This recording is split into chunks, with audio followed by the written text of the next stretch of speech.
नमस्कार दोस्तों। मैं हूँ doctor CB Yadav, assistant professor Rajasthan university. और दोस्तों, आज मैं आपसे RS मुख्य परीक्षा में एक नया टॉपिक जुड़ा है, रेवेन्यू बोर्ड। इसे शुद्ध रूप से बोलते हैं बोर्ड ऑफ रेवेन्यू, हिंदी में कहते हैं राजस्व मंडल। तो इस टॉपिक पे मैं संक्षिप्त चर्चा करूंगा। इसकी क्लास डिटेल से मैंने CB कैंपस ऐप पे ले ली है। इसका मैटर बना रहा था, जस्ट इसका आ, आप सबको कम से कम, जो आपकी एक शिकायत थी कि मेरी बुक कब आएगी, तो मैंने मैटर लगभग बना दिया और उसको मोस्टली स्टूडेंट्स तक पहुंचा भी दिया।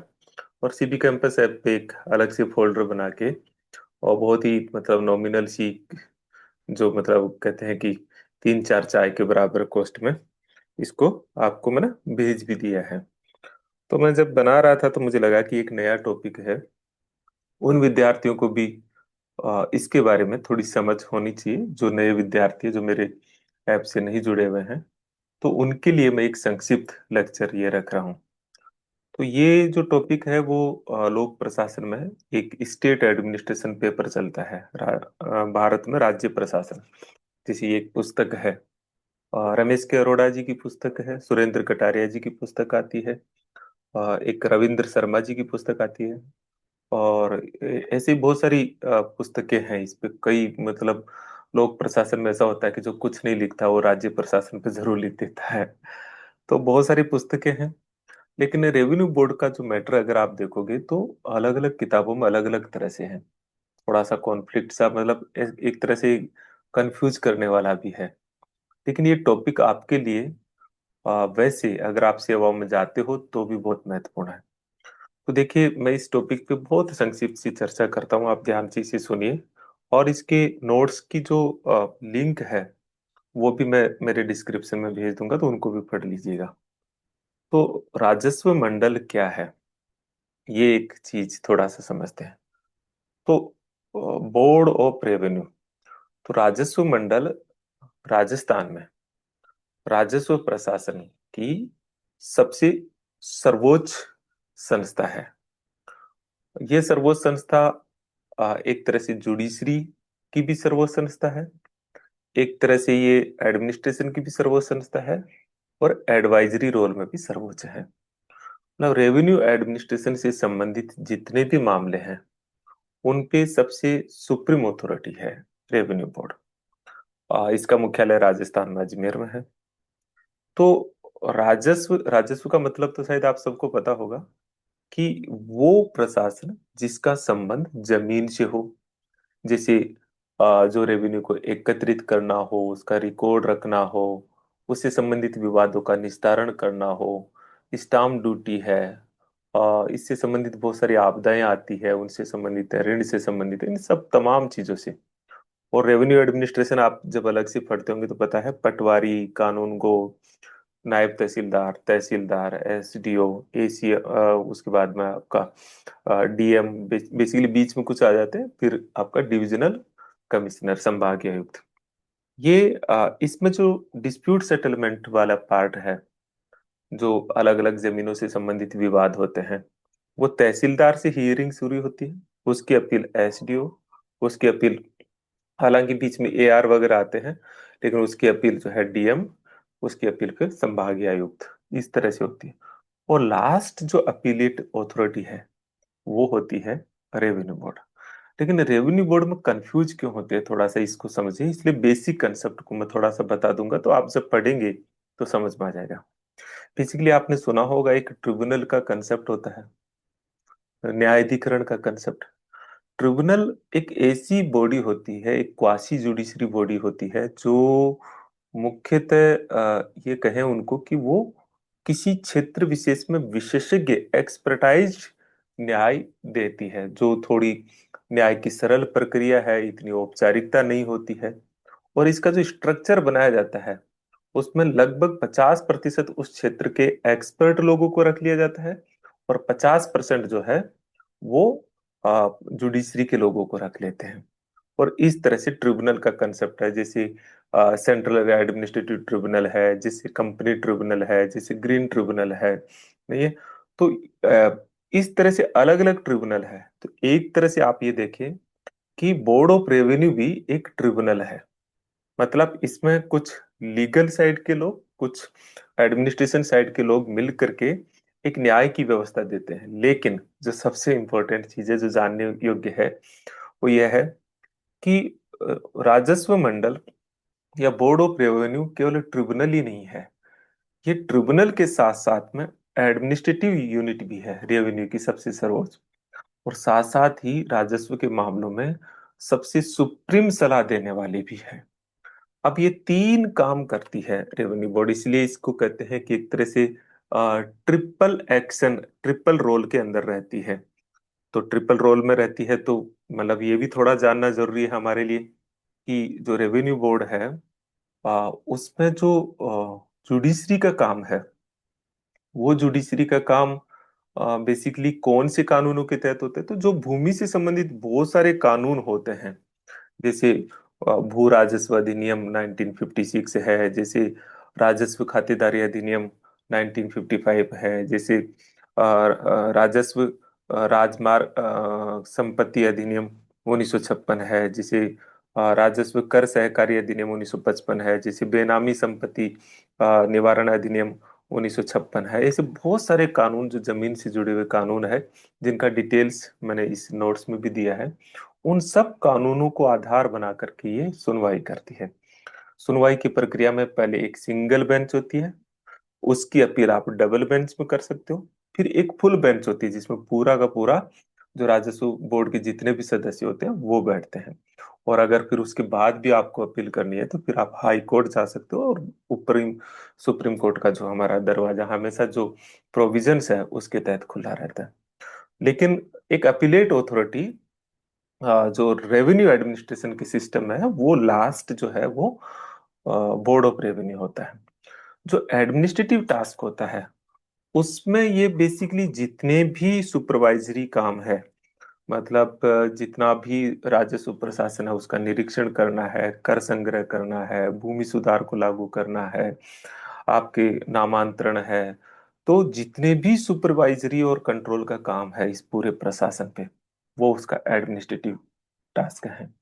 और इसका एडवाइजरी जो टास्क होता है वो बेसिकली सरकार को, सरकार में एक चीज ध्यान रखने वाली है कि आपको पता है जैसे सेंटर में तो होती है मिनिस्ट्री, और स्टेट में होते हैं डिपार्टमेंट। डिपार्टमेंट जैसे अलग अलग एजुकेशन डिपार्टमेंट, लेकिन सेंटर में एजुकेशन मिनिस्ट्री होती है। ऐसे ही एक डिपार्टमेंट होता है रेवेन्यू डिपार्टमेंट, और हर डिपार्टमेंट का एक सेक्रेटरी होता है। राजस्थान में इस सेक्रेटरी को कहा जाता है प्रिंसिपल सेक्रेटरी, मतलब प्रमुख शासन सचिव। तो जो राजस्व विभाग है, जिसमें एक राजस्व प्रमुख शासन सचिव होता है, नहीं है, तो इस राजस्व विभाग को ये एडवाइस करता है, लेकिन इसका मतलब होता है कि ये राज्य सरकार को रेवेन्यू मामलों में एक तरह से तकनीकी और विशेषज्ञ सलाह देने वाली संस्था भी है। तो इसका ट्रिपल रोल है, जुडिशरी, एडमिनिस्ट्रेटिव और एडवाइजरी। तीन तरह की भूमिकाएं राजस्व बोर्ड करता है, इसीलिए ये अपने आप में बहुत ही विशिष्ट और यूनिक संस्था बन जाती है।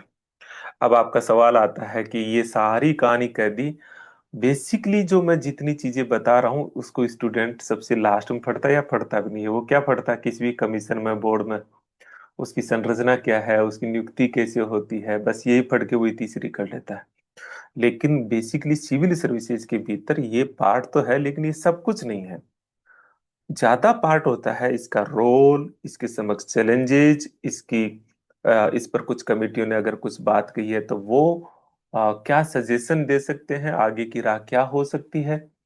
चलिए मैं थोड़ा सा ये भी बता देता हूँ कि इसका स्ट्रक्चर क्या होता है, कैसे इसकी सिस्टम बनता है। तो राजस्व मंडल में एक चेयरमैन होता है, और लगभग कुछ सदस्य होते हैं। सदस्यों की संख्या फिक्स नहीं होती, राज्य सरकार समय समय पर निर्धारित करती है। सामान्यतः ये 3 से लेके 15 तक होती है।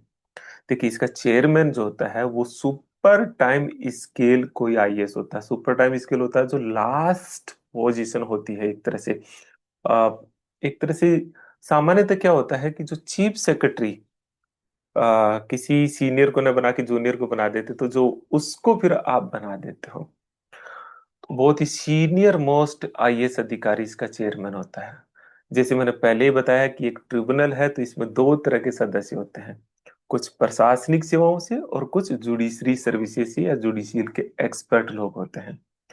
तो जो प्रशासनिक सेवाओं से होते हैं उसमें आईएएस अधिकारी होते हैं, सीनियर सीनियर स्केल, या super time scale RS officers को भी नियुक्त कर देते हैं। ये एक बड़ी विडंबना है कि इसमें नियुक्तियां नहीं लेने चाहते हैं मोस्टली। ऐसा माना जाता है कि ये बहुत ही इसके पीछे दो कारण हैं नियुक्तियां नहीं लेने के पीछे। एक तो ये काम बहुत ही एक्सपर्टाइज है और जनरली इससे डरते हैं क्योंकि फील्ड में काम करते करते वो एक्सपर्टाइजेशन कम हो जाता है। दूसरा, अजमेर में रहना है, राजधानी से दूर रहना है, और फिर सीधी फील्ड पोस्टिंग नहीं है, तो जनरली अट्रैक्ट नहीं करती है। तो अभी एक रूल बनाया है कि जो भी सुपर टाइम स्केल जो ऑफिसर्स होंगे आईएएस, उनको अनिवार्य तौर पर 2 साल तक इसमें नियुक्ति देंगे। लेकिन फिर भी इसकी गली निकाल लेते हैं कुछ लोग, क्योंकि वो वीआरएस ले लेते हैं। तो ये भी एक प्रोविजन है। प्रोविजन तो क्या है, एक परंपरा है इसके भीतर। लेकिन दूसरा पार्ट होता है, देखिए, अध्यक्ष और जो ये आईएएस ऑफिसर्स और आरएएस ऑफिसर्स की नियुक्ति तो करता है गवर्नर, और जुडिशरी सेक्टर से भी गवर्नर नियुक्त करता है, लेकिन उसके लिए एक कमिटी होती है जो एडवाइस करती है कि किन लोगों को इसमें नियुक्त करें, जिसका जो प्रमुख होता है वो हाई कोर्ट का चीफ जस्टिस रहता है। इसके अलावा आरपीएससी का मेंबर इसका एक सदस्य होता है, चीफ सेक्रेटरी इसका एक सदस्य होता है, रेवेन्यू बोर्ड का अध्यक्ष इसका सदस्य होता है, और जैसे मैंने आपको बताया, principal secretary of department of revenue ये भी इसका एक सदस्य होता है। तो कुल मिलाकर के 5 सदस्यों की समिति गवर्नर को रिकमेंडेशन देती है। उसके आधार पर गवर्नर जो है जुडिशरी के एक्सपर्ट या विशेषकर, देखिए इसमें एक शर्त भी रखी गई है कि जुडिशरी के वही लोग होंगे जो हाई कोर्ट का जज बनने की योग्यता रखते हो, तो उनको नियुक्ति करते हैं। तो इस तरह से है। फंक्शनिंग में भी क्या होता है कि इसको पूरे राजस्थान में 7 संभागों में एक एक मतलब सदस्य को दे दिया जाता है, जिसमें जो सीनियर आईएएस ऑफिसर होता है उसके साथ जुडिशरी का व्यक्ति लगा देते हैं, लेकिन कोई बहुत हार्ड एंड फास्ट नहीं है। तो इस तरह से इसका पूरी फंक्शनिंग होती है, जिसे वो ये जो सब डिवीजन करते हैं वो एडमिनिस्ट्रेटिव टास्क के लिए करते हैं। तो ये एक चीज जो मैंने आपको बताया, इसका पूरा मैकेनिज्म है। चैलेंजेस क्या है इसके समक्ष, क्योंकि हमें थोड़ा छोटा वीडियो बनाना है तो बहुत संक्षिप्त में बात करता हूँ मैं इसमें। चैलेंजेस ये है कि देखिए, ये एक रोल में नहीं है, 3 रोल में है, इसलिए बहुत ओवरलोडेड है। बहुत सारे लंबित मामले हैं। जिस उद्देश्य के लिए किया गया था कि बहुत सरल और तेजी से न्याय हो जाएगा, उसी से ये पीछे हो गई है। दूसरी प्रॉब्लम है वो है कि रिक्त पद बहुत है। जनरली नियुक्तियां नहीं चाहते हैं, नियुक्त करने पर भी आरएस ले लेते हैं, तो ये भी है। तीसरी है कि एक्सपर्टाइज का कमी है, क्योंकि बेसिकली ये पूरा का पूरा काम कानून का बहुत ज्ञान का है, तो जो लोग जाते हैं उनको वो एक्सपर्टाइजेशन नहीं होता है। चौथी कमी है कि आ, इसमें भी, जैसे कि जुडिशरी में, इसमें भी करप्शन और सीक्रेसी, गोपनीयता, पारदर्शिता का अभाव इसमें भी खूब है। तो ये सारी चीजें इसके भीतर भी है। पांचवी कमी है कि देखिए, इसको मेन काम दिया था कि रेवेन्यू का पूरा रिकॉर्ड रखे, लेकिन अभी वो डिजिटलाइजेशन नहीं हुआ, इंफ्रास्ट्रक्चर का भी अभाव है। सुधार कैसे हो सकता है, तो देखिए इसमें एक समिति बनी थी, आपने सुना होगा, जैसे प्रशासनिक सुधार आयोग 1967 का और 2009 का सुना होगा। ऐसे राजस्थान में भी प्रशासनिक सुधार आयोग बने हैं कई। एक 1963 में बना था, हरिश्चंद्र माथुर प्रशासनिक सुधार आयोग। एक 1992 में भी बना था, जिसके अध्यक्ष थे गोपाल कृष्ण भनोत, जो उस समय के चीफ सेक्रेटरी थे। उनकी अध्यक्षता में इस कमीशन ने कहा, क्या कहा, इस कमीशन ने कहा कि भाई देखिए, इसमें जो रिक्त पद है उसको, वो सबसे बड़ी प्रॉब्लम है, और उसके लिए जरूरी है कि इसकी नियुक्तियों को आकर्षक बनाया जाए। आकर्षक का मतलब समझते हो, सुविधाएं अच्छी दे, ये तो है ही। एक दो तीन बातें बहुत अच्छी बताई कि एक तो नियुक्ति के उपरांत जब ये 2 साल या 3 साल का न्यूनतम कार्यकाल के लिए इन्हें नियुक्त करें, और नियुक्ति के बाद मतलब पूरा टेन्योर पूरा करने के उपरांत इनको इच्छित जगह पर पदस्थापन करने का एक ऑप्शन दे दिया जाए। तो ये भी कहा, और ये भी कहा कि जैसे सीनियर ऑफिसर्स को कंपलसरी तौर पर इसमें एक बार के लिए, जैसे होता है ना, आपने सुना होगा टेन्योर सिस्टम, उस तरह से इसमें भेजा जाना चाहिए। तो काफी, बनोत समिति की रिकमेंडेशन का हवाला दे सकते हो। आप कह सकते हो कि जैसे लंबित मामला है तो जैसे फास्ट ट्रैक कोर्ट होती है, वैसे इसमें भी फास्ट ट्रैक कोर्ट हो। एक बहुत बड़ा सुझाव है कि रीजनल बेंचेज बनाई जाए, क्योंकि अजमेर एक तो अजमेर सेंटर में नहीं है, दूसरा है ना बहुत दूरी पे हो जाता है, तो अलग अलग संभागों पर रीजनल बेंच बनाई जाए। डिजिटलाइजेशन का आप सजेशन दे ही सकते हो, ये तो कॉमन बात है। एआई टूल्स का इस्तेमाल है, जैसे अभी इसमें बहुत अच्छी चीज हुई है, जो अभी मेरे पास तो वीडियो छोटा है, बड़ा डिटेल तो मैं क्लास में लिया हूँ। अभी ड्रोन से मैपिंग हुई है, वो कंसेप्ट इसमें डाल सकते हो। इसी तरह से ट्रेनिंग का रिकमेंडेशन डाल सकते हो। तो कुल मिलाकर के जो बोर्ड ऑफ रेवेन्यू है, वो एक टॉपिक, मजेदार टॉपिक होने के साथ साथ एग्जाम के लिए बहुत महत्वपूर्ण टॉपिक है। तो मैंने डिटेल तो पूरा क्लास में लिया था, लेकिन मुझे लगा कि मेरे यूट्यूब के साथियों को भी मैं जो है इसका एक संक्षिप्त और बहुत सरल भाषा में इसका विवरण दे दूं, तो वो इसे पढ़ लेंगे। इसका लिंक मैं नीचे दे दूंगा। बाकी फिर भी नोट्स देके आप जरूर उनको पढ़िएगा, मुझे जरूर उसके बारे में फीडबैक दीजिएगा, क्योंकि वो बहुत हार्ड टास्क होता है, सच में आसान काम नहीं होता है उसको बनाना। आजकल मैं इस पे ये दोस्त क्या इस पे लिखता हूँ, ऐसे पूरा का पूरा लिख रहा होता हूँ, बोल बोल के लिखता हूँ, सही करता हूँ। पहले आप देखो, पहले बनाने के पहले इसका रबर फड़ा, पहले ये बनाता हूँ फिर लिखता हूँ। अलग अलग किताबें होती है, फिर थोड़ा कंसंट्रेशन होना पड़ता है उस सब चीजों के भीतर। लेकिन ये बड़ा आनंद का काम है। नोट्स के संदर्भ में एक बात जरूर बता देता हूँ, जो आप लोग सब गलती भी करते हो। देखिए, हमारा ब्रेन किसी कहानी को याद करता है, इसलिए मैं हमेशा से जब कुछ लिखता हूँ तो ये रखता हूँ कि बहुत सरल भाषा में कहानी के तौर पर आपको कैसे याद हो।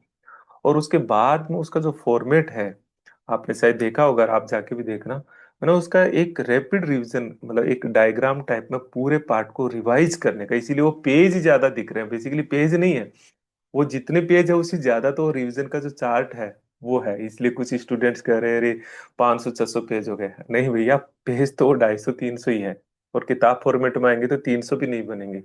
तो क्वेश्चंस और वो चीजें दी है, तो वो जो डायग्राम्स दिए हैं उससे वो पेज बढ़ गए, और थोड़ा खुला खुला भी लिखा है।